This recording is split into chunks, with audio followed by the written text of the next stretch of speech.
Picturing your eyes, staring at the lines, borders of your kingdom, highway of your freedom, highway of your freedom.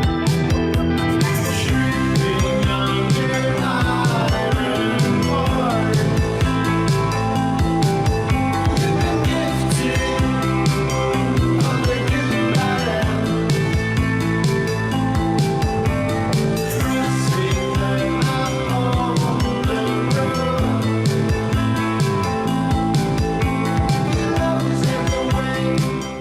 Bonsoir Nicolas, on commence donc en musique avec Buvette, artiste suisse. C'est son nom, hein. Buvette, il s'apprête à sortir un nouveau disque. Ouais, Buvette, c'est l'un des artistes suisses les plus en vue actuellement. On vient d'écouter le premier extrait de son futur album, le 4e, qui s'appelle Elasticity. Un mélange d'électro, de pop, de dub. On a des morceaux à la fois dansants et planants pour cet album. En fait, il s'est entouré de plusieurs invités comme Nicolas Lebrun, qui est l'un des musiciens du groupe français Ponyhox. Alors, ces clips, hein, vous l'avez vu, Mohamed, ce sont des petites merveilles à chaque fois. On l'a vu avec l'extrait qu'on a diffusé. Buvette, c'est en tout cas à écouter sans modération. Et sachez qu'il sera en concert au mois d'août en France.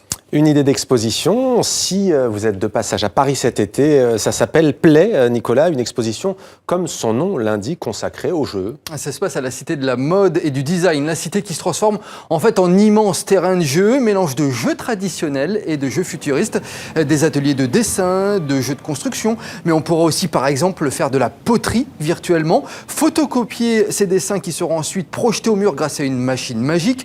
En tout, une vingtaine d'artistes proposent des jeux à la fois ludiques, sportifs, voire complètement loufoques. C'est en tout cas ce que nous a confirmé Véronique Touvenin, la commissaire de l'expo. Écoutez.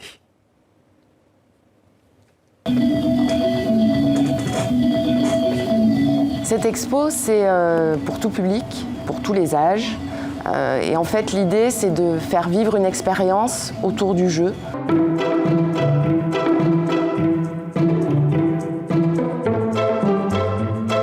C'est une expo où on interagit en permanence. Donc il y a des jeux virtuels, il y a des jeux physiques, il y a des jeux sportifs. On peut passer 1h30, 2 heures en famille, entre amis ou tout seul. C'est un lieu où tout le monde participe, les grands, les petits, les papas, les mamans et les enfants.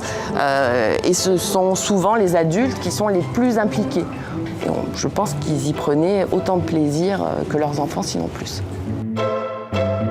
Et puis alors lors de ma visite sur place, Mohamed, il y a un atelier qui m'a complètement intrigué. À un moment donné, il y avait une plante au milieu de la pièce. Et bien cette plante se transforme en instrument de musique lorsque l'on touche ses feuilles. Regardez et écoutez.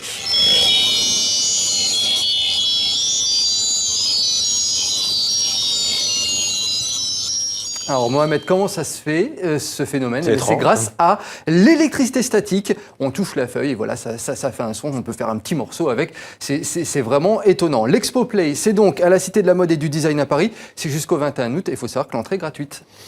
Fascinant. Une image pour finir, Nicolas, avec un record du monde battu en Italie. Ouais, je vous laisse regarder tout d'abord ces images.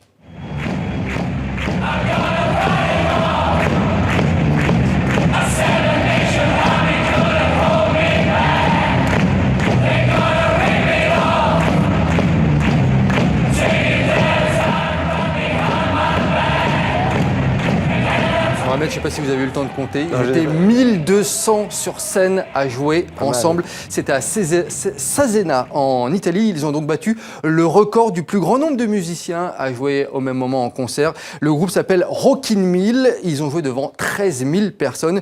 Ils ont joué des morceaux de White Stripes, de Nirvana, de Foo Fighters ou encore de The Verve. Alors, ce n'est pas leur première performance sur scène. L'an dernier, ils avaient déjà battu le précédent record. Ils étaient à peu près 10 000, ce qui était déjà pas mal. Ils avaient fait une reprise des Foo Fighters. Ils avaient demandé au groupe américain de venir jouer avec eux. Le groupe américain les avait entendus, ils les avaient rejoints ensuite sur scène. 1200 personnes, assez impressionnant.